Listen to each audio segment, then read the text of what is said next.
¿Te imaginas vivir en un imperio tan caótico? ¿Que un caballo podía llegar al poder? No, no es una metáfora. Literalmente un caballo. Esta es la historia real de cuando un emperador romano llevó su excentricidad al punto de nombrar a su animal favorito como cónsul del imperio. ¿Locura? ¿Sarcasmo político? ¿O una crítica brutal al Senado? Quédate hasta el final, porque esta historia no es solo insólita. También te hará cuestionar qué tan cuerda es la historia que nos han contado. Corría el siglo I después de Cristo.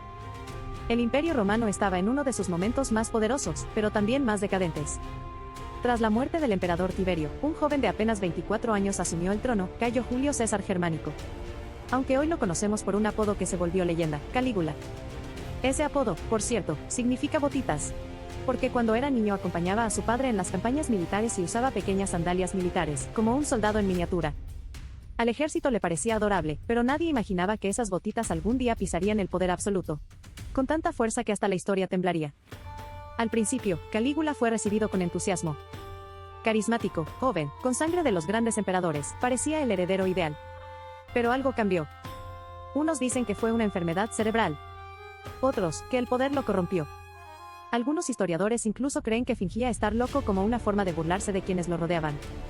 Lo cierto es que su reinado pronto se volvió impredecible. Y ahí entra Incitatus. El caballo. Incitatus no era un caballo cualquiera. Era blanco, musculoso, veloz. Y el favorito indiscutible del emperador. Pero lo que lo hizo pasar a la historia no fue su velocidad, sino el estilo de vida que Calígula le dio.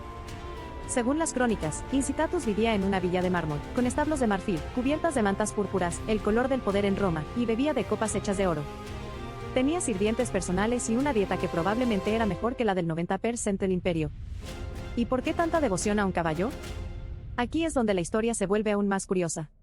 Calígula, harto del Senado romano, comenzó a burlarse de ellos de manera cada vez más evidente. Decía que sus senadores eran tan inútiles, que incluso su caballo podría hacer un mejor trabajo. Y para demostrarlo, amenazó, o tal vez bromeó, o tal vez hablaba en serio, con nombrar cónsul a Incitatus, el caballo. Un cónsul era uno de los cargos más altos del gobierno romano. Era un puesto sagrado, reservado para los más poderosos, los más sabios, los más dignos. O al menos, en teoría. Porque Calígula pensaba que muchos de ellos no eran más que títeres adornados con togas. Así que, al elevar a un caballo, los estaba humillando a todos. Con elegancia. Y con desprecio. Pero, ¿realmente lo hizo? ¿Incitatus llegó a ser cónsul? Aquí entra el debate. Algunas fuentes antiguas, como Suetonio, afirman que sí. Otras, como Dion Casio, sugieren que solo lo anunció como una provocación, pero nunca lo concretó. Lo fascinante es que, hasta hoy, seguimos hablando de eso. El solo hecho de que sea creíble que un caballo pudiera haber sido nombrado cónsul dice mucho sobre cómo funcionaba el poder en Roma. Y más allá del dato curioso, esta historia nos hace preguntarnos, ¿quién estaba más loco, el emperador que nombró a un caballo cónsul? ¿O el sistema que permitió que un hombre así gobernara millones? Calígula fue asesinado a los 28 años, tras solo 4 años de gobierno. Lo mataron sus propios guardias, cansados de sus abusos, sus excentricidades. Y quizás también, de sus burlas. Pero su historia quedó inmortalizada en los libros como una advertencia disfrazada de anécdota absurda. Porque sí, Calígula pudo haber sido un tirano, un loco, o un genio del sarcasmo político. Pero lo que no se puede negar es que, con un solo caballo, desnudó la hipocresía del poder. Y ahora te pregunto, si alguien pusiera a un caballo como gobernante hoy, ¿nos parecería tan ridículo? ¿O ya hemos visto cosas peores?